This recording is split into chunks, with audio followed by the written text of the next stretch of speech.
सुप्रभात सज्जन श्रोते हो. स्वरूपानुसंधान हाच जगाचा एकमेव धर्म आहे असे काल स्वामी स्वरूपानंदांचं वचन सांगणार एक पद्य आपण ऐकलं आणि अर्थ जाणून घेतला. महत्वाची गोष्ट अशी आहे की आपलं रूप म्हणजे जीवाचं रूप आणि प्रामुख्याने माणसाचं रूप, हे जे आपलं रूप आहे, आपलं हे जे दिसणं आहे, आपलं 36 तत्वाचं दिसणं आहे, ते काय आहे? ते आत्म्याचा तो प्रपंच आहे, तो विस्तार आहे. पण विस्तार म्हणजे माया आहे आणि मूळ आत्मा म्हणजे सत्य आहे. मूळ बीज हे सत्य आहे. वृक्ष हा विस्तार आहे म्हणून माया आहे. राजा हे सत्य आहे. त्याचं घोडदळ, पायदळ, पुष्टदल, हत्तीदल हे काय आहे? ही उपाधी आहे किंवा ही माया आहे. म्हणून माणसाने आपलं आत्मतत्व हेच एकमेव आहे आणि अन्यथा सर्व 36 तत्व ज्यामध्ये पंचकोश आले, मनबुद्धी चित्त अहंकार सर्व आलं, त्रिगुण आलं, हे माया आहे, ते जाणावं.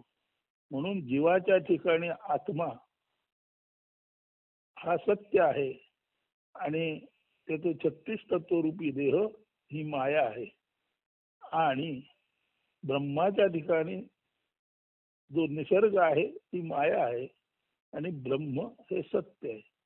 म्हणून आत्मा आणि ब्रह्म हेच सत्य आहे आणि अर्थात जीवाचा जो विस्तार आहे, 36 तत्व आहेत, ती माया आहे आणि अर्थातच हे जे निसर्गाचं दिसणं आहे ती मूळ ब्रह्माची माया आहे. म्हणजे मूळ ब्रह्म आणि मूळ आत्मा हे केवळ आणि केवळ ससंवेद्य शक्ती, स्वतःच स्वतःला जाणणारी विश्वचेतन आहे.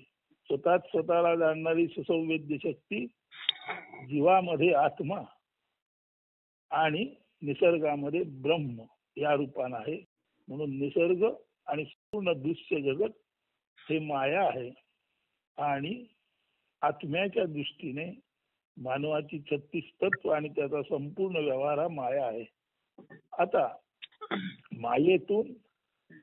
मायेतून अर्थातच जीवाला जीवत्व मिळालं, परंतु मायेतून जीवाला जे जीवत्व मिळालं त्या जीवातलं शिवत्व ओळखण्याची ताकद त्या जीवाच्या आतल्या ससंवेद्य शक्तीकडे आहे. आणि ती ससंवेद्य शक्ती आत्मा म्हणजेच आपण आहोत हे कळलं की आपलं जो देहाबद्दलची आपली माया आहे ती तुलनेने कमी होते नव्हे. ती माया म्हणून राहत नाही. अत्यंत आवश्यक तेवढंच अन्न, वस्त्र, निवारा आणि कमी जास्त प्रमाणात जीवनिर्मितीच्यासाठी उपयुक्त होणारी आपली जी कामेच्छा आहे ती तिथे राहते. परंतु ही माया आहे समजूनच सर्व व्यवहार ज्ञानी माणसाकडून केला जातो. तर ज्ञानी माणसाच्या दृष्टीने आत्मा सत्य आणि शरीर व त्याच्या संपूर्ण उपाधी 36 तत्व, इंद्रिय, पंचकोशी माया, जसं ब्रह्म सत्य आणि संपूर्ण निसर्ग दृश्य जगत हे माया.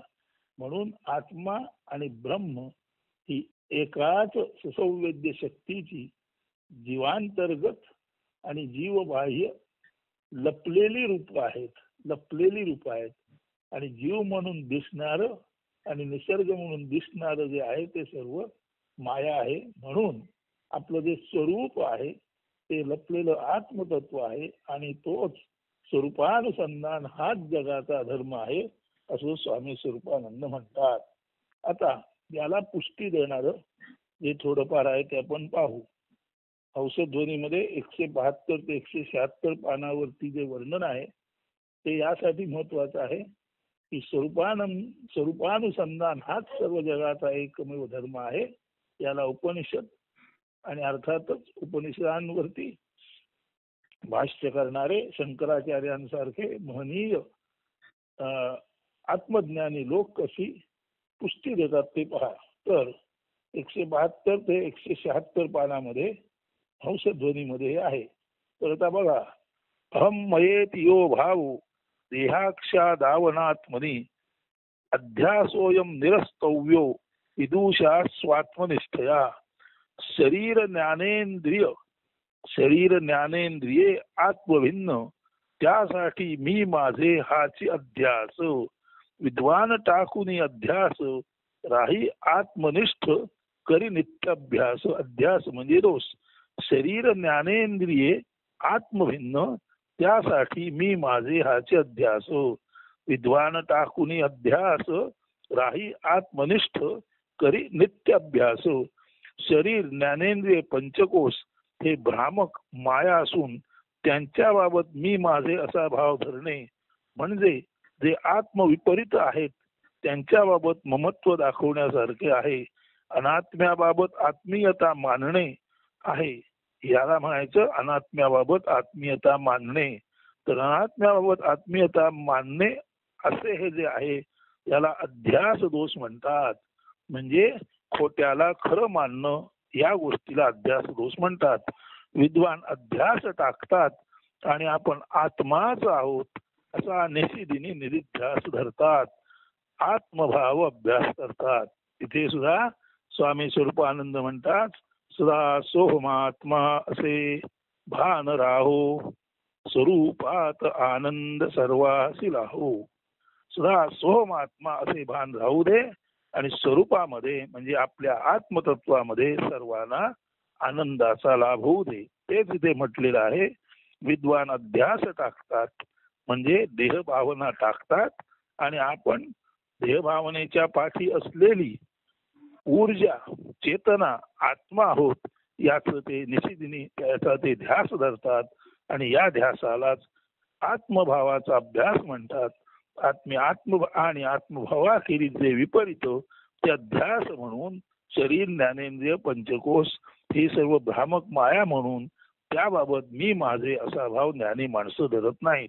पुढे ज्ञात्वा स्वं प्रत्यगात्मानं बुद्धी तत्वृत्ती साक्षिणं सोहमित्येव सद्वृत्त्या नात्म ज्ञात्म ममतिं जही.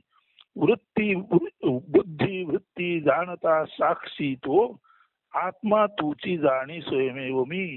जाणी सोहम सद्वृत्ती हृदयी धरी, अनात्म ठाई न पाही मी. बुद्धी वृत्ती जाणता साक्षी तो, आत्मा तूची जाणी स्वयमेव मी. जाणुनी सोहम सद्वृत्ती हृदयी धरी, अनात्म ठाई न पाही मी. बुद्धी आणि तिच्या वृत्ती ज्या बुद्धीप्रमाणेच विकारी असतात त्यांचे ज्ञान तू करून घेतल्यावर स्वाभाविकच तू त्यांचा ज्ञाता झालास. हे ज्ञान तुला तुझ्यातील आत्मतत्वामुळे झाले आहे. आत्मा तर बुद्धी वृत्ती आदी विकारी सर्व वस्तूंचा साक्षी आहे. तो सारे जाणतो, पण जे जाणले जाते त्यांच्यापासून तो नेहमीच अलिप्त असतो. म्हणजे आत्मतत्व सर्व जाणणारे अशा अर्थी सर्वज्ञ असते आणि जाणण्याच्या विषयांपासून ते अलिप्तही असते. तसाच तू ज्ञाता आणि अलिप्त साक्षी झालास. जे जाणायचे त्याच्यापासून काही अंतरावर असल्याखेरीज अलिप्त असल्याखेरीज नीट जाणता येतच नाही. म्हणून आत्मा जसा सर्वज्ञ आणि साक्षी तसाच तू ज्ञाता आणि साक्षी आहेस हे उघड आहे. म्हणूनच तू स्वयमेव आत्मा आहेस हे दृढतापूर्वक जाण आणि नेहमी साक्षीत्वातच म्हणजे जगाच्या माया व्यवहारापासून अलिप्ततेतच तू राहा. तो आत्मा मीच ही सोहम सद्वृत्ती हृदयात धर आणि जे जे आत्मविपरीत त्यांच्या ठाई मी माझे असा ममत्व भाव तू कधी धरू नकोस. सदा सोहमात्मा असे भान राहो.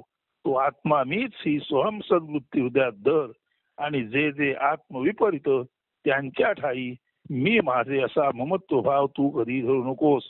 मी कायमस्वरूपी आत्मा आहे इथेच दृढ राहा आणि अन्य ठिकाणी अजिबात तुझं मी माझे पण किंवा ममत्व उफाळून येऊ देऊ नकोस. पुढे लोकानुवर्तनम त्यक्त्वा देहानुवर्तनम शास्त्रानुवर्तनम त्यक्त्वा स्वाध्यासापलयम कुरु. टाकी लोक व्यवहार अंधानुकरण टाकी देहप्रीती लालन पालन. टाकी व्यर्थ स्तुती अभ्यास दूर करी आत्मतत्व अध्यास. टाकी लोक व्यवहार अंधानुकरण टाकी देहप्रीती लालन पालन. ताकी व्यर्थ श्रुती अभ्यास दूर करी आत्मतत्व अध्यास. लोकव्यवहार, देहप्रेम, श्रुती अभ्यास यांचा अतिरेक करणाऱ्याची घुसमट होते. त्याला आपल्यातील नित्य मुक्त स्वतंत्र साक्षी अशा प्रेरणादायी आत्मतत्वाचे दर्शन अशक्य होते. शेवटी आत्मदर्शन तेव्हाच शक्य आहे जेव्हा साऱ्या उपाधी आत्म्या वाचून अन्य गोष्टींचा त्याग संभवतो. म्हणजेच आत्मदर्शन याचा अर्थ आपलं शुद्ध असणे पण तेव्हाच शक्य आहे जेव्हा त्याच्यावरील साचलेपणाचा त्याग संभवतो. लोकव्यवहाराची बूज राखणारा लोकव्यवहाराचा गुलाम होतो. देहाचे कोड कौतुक करणारा देहाचा गुलाम होतो.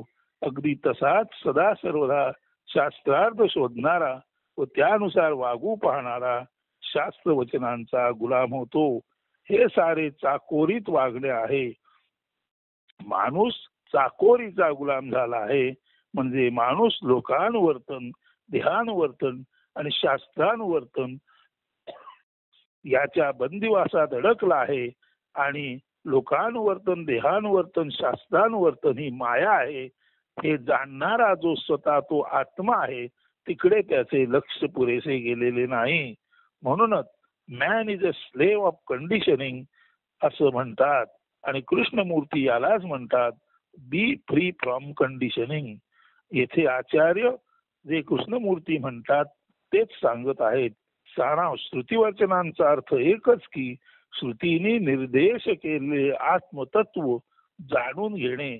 एकदा का हे नीट समजले की केवळ अर्थरूपे एकत्वाने तेथे आणि तेथेच म्हणजे आत्म्याशी अनन्य असले पाहिजे.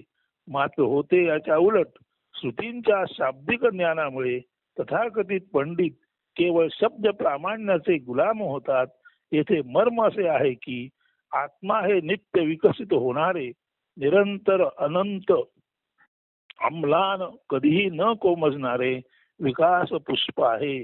ते कोणत्याही उपाधींना दूर करून उमलते हे निश्चितच.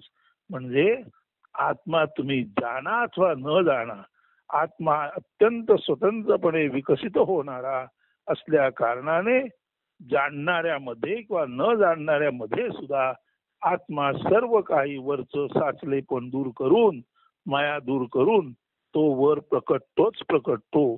त्या कारणानेच ते ज्ञानी माणसामध्ये प्रकटताना इतके प्रकर्षाने प्रकटते आणि त्यात त्याला उत्कटतेने प्रकाशितही करते की तो त्याला आत्मज्ञान ज्यामुळे झाले ते ग्रंथ, श्रुती ग्रंथ इतकेच नव्हे तर स्वतःचही आत्मनिर्देश करणारे मौखिक व ग्रथित शब्दही उपाधी म्हणून नाकारतो.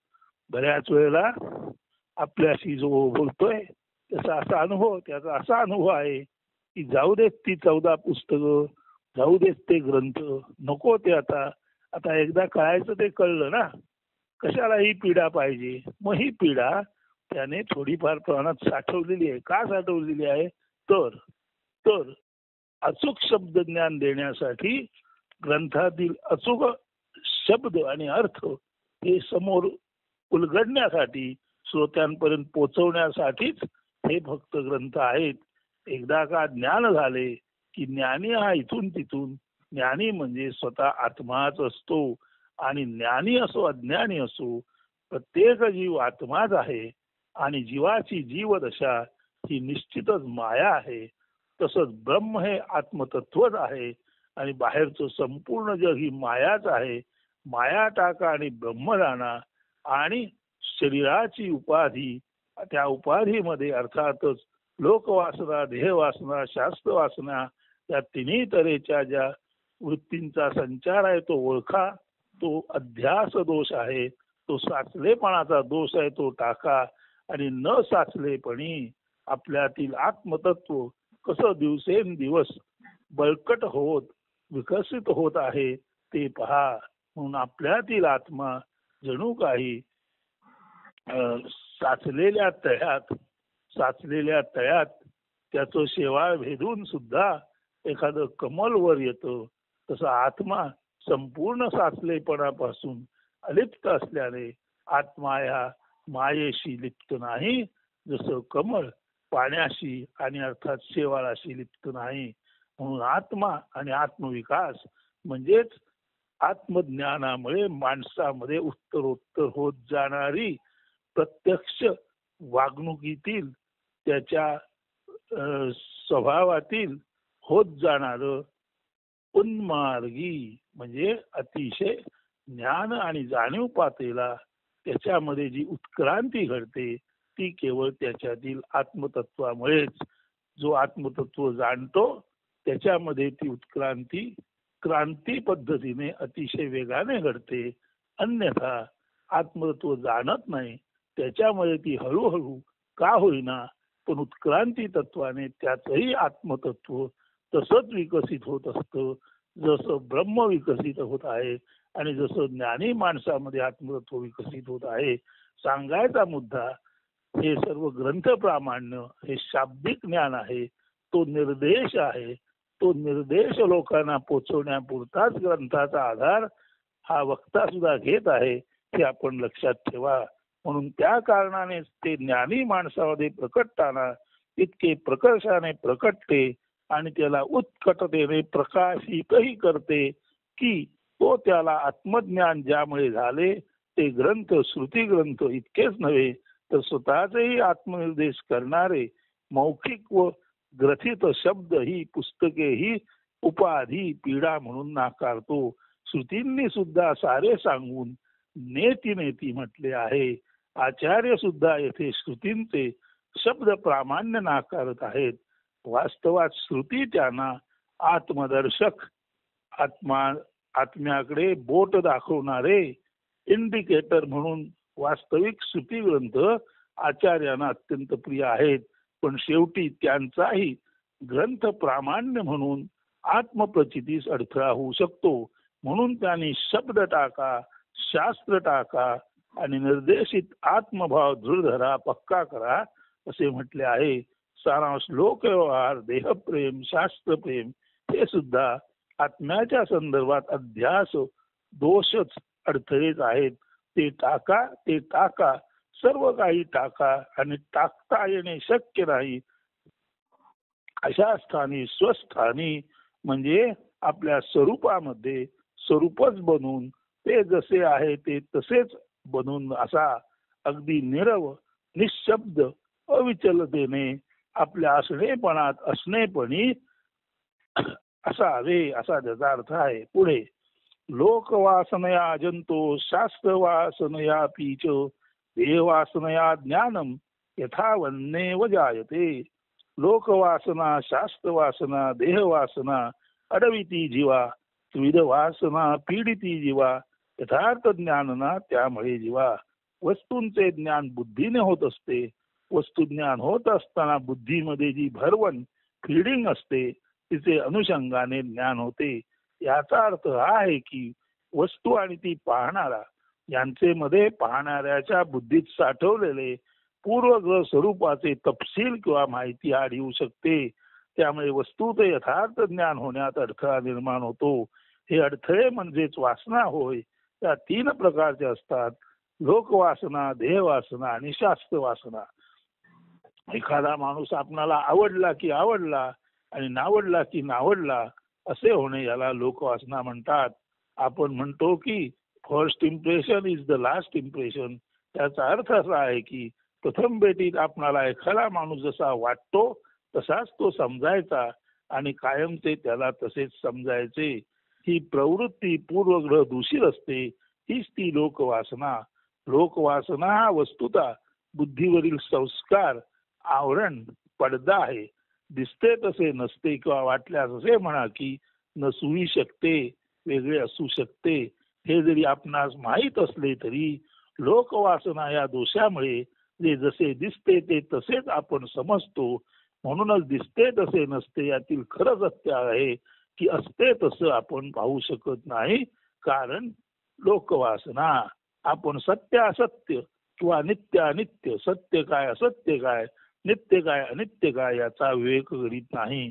शास्त्र वासना म्हणजे असे की विशिष्ट धर्म ग्रंथ शास्त्र ग्रंथ नीती ग्रंथ किंवा माहिती वजा पुस्तके त्यांच्या माहितीच्या आधारे विषयाचे ज्ञान करून घेण्याचा स्वतःची सारासार विवेक शक्ती न वापरता केलेला प्रयत्न. येथेही पाहणारा व पाहायचे ते, येथेही पाहणारा व पाहायचे ते यामध्ये या माहितीचा पडदा अडथळा तयार होतो. त्यामुळे जे पाहायचे ते नीट पाहता येत नाही. जे कृष्णमूर्ती म्हणतात, even you cannot see a tree as it is, म्हणजे असे की झाड पाहताना त्या झाडाबद्दलची वनस्पतीज माहिती पाहणारा आणि झाड यांच्यामध्ये येते. त्यामुळे झाड व त्याचे सौंदर्य न्याहाळायचे सोडून नेमके ते झाड कोणते आहे, त्याचे नाव काय, त्याचे गुणदोष उपयोग काय यासारख्या विपरीत विषयांची चर्चा पाहणाऱ्याच्या मेंदूत किंवा मनात उद्भवते. त्या कारणाने त्याचे पाहणे निखळ न राहता ते दूषित किंवा भेसळयुक्त होते. हे असे होते त्याचे कारण शास्त्र वासना. म्हणून even you cannot see a tree as it is, म्हणजेच एखाद्या झाडाबद्दलची माहिती आपल्या डोक्यात असते आणि त्या माहिती आधारेच ते आपण झाड पाहतो. आपण झाड आणि आपण याच्यामध्ये प्रत्यक्ष संबंध न येता तिथे माहितीचा म्हणजे शास्त्र वासनेचा अडथळा येतो. देहवासना, देहाबद्दलही त्याचा वर्ण ठेवण, सशक्त अशक्त, चपळ सुमुख दुर्मुख, उत्साही आळशी वगैरे वगैरे चांगल्या वाईट कल्पना आपण बाळगून असतो. त्यामुळे आपणासमोर कोणी आला की त्याच्या सकृत दर्शनावर लगेच आपण आपली मतांतरे बनवून मोकळे होतो. थोर महात्म्यांबाबतही असे अनेक वेळा झाले आहे. महात्मा गांधी, अब्राहम लिंकन यांच्या दिसण्यावरूनही ते कसे असतील असा अंदाज बांधणारे महाभाग येथे होऊन गेले. अर्थात त्यांची फसगत झाली. असे वागणाऱ्यांची प्रायः नेहमीच फसगत होते हे निश्चितच. कविवर्य केशवसूत यांना त्यांच्या दुर्मुखलेल्या चेहऱ्यावरून त्यांचे गुरुजी हिणवत असत. त्यांच्या म्हणजे केशवसूतांनी बाणेदारपणे गुरुजींना दिलेले उत्तर प्रसिद्धच आहे. त्या त्यांच्या कवितेचे नाव दुर्मुखलेलं आहे. त्या कवितेमध्ये केशवसूत म्हणतात, केशवसूतांना, अरे अगदीच तू बावळट कसा असे गुरुजी त्यांच्या असे गुरुजी केशवसूत जेव्हा प्राथमिक शाळेत मालगुणला होते तेव्हा म्हणायचे.